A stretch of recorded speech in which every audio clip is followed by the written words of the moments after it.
Hello guys, আসসালামু আলাইকুম। ঈদের দিনটা তোমাদের কেমন কাটলো? ঈদের নামাজ পড়তে যাওয়ার উদ্দেশ্যে আমি সকাল সকাল গোসল করে রেডি হয়ে সরি গাইজ রেডি হচ্ছি, তোমরা দেখো। পরে ভালো করে পাঞ্জাবি পায়জামা পরে ওকে সুরমা লাগিয়ে রেডি হয়ে গেলাম ঈদের নামাজ পড়তে যাওয়ার জন্য।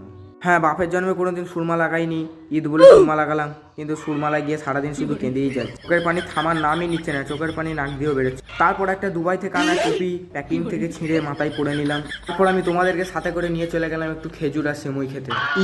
মানে তোমরা দেখো আমি খাই। তারপর খাওয়া দাওয়া কমপ্লিটিং করে এক গ্লাস পানি খেয়ে নিলাম। তারপর আর ভিডিও করা হয়নি, তারপর নামাজ পড়তে গেছিলাম। এরপর নামাজ পড়া শেষে একটু মুসাফা হলো, গলাগলি হলো। তারপর মসজিদের ভিতরে চলে গেলাম করছে দেখতে। এখানে হাফেজ সাহেবের টাকার হিসেব হচ্ছিল। আমরা বেরিয়ে পড়লাম সমস্ত কবরে জিয়ারত করতে, একটু দোয়া করতে। আমরা কবর জিয়ারত করে আবার অন্য কবরের উদ্দেশ্যে বেরোলাম। তারপর মেঘলা আকাশের নিচে ঈদের খুশি নিয়ে আমরা সবাই হাঁটছিলাম আর দেখতে দেখতে যাচ্ছিলাম চারিদিকের অবস্থাটা। জমিতে প্রায় পানি ভর্তি, পুকুরেরও পানি কানায় কানায় একদম উঠে গেছে।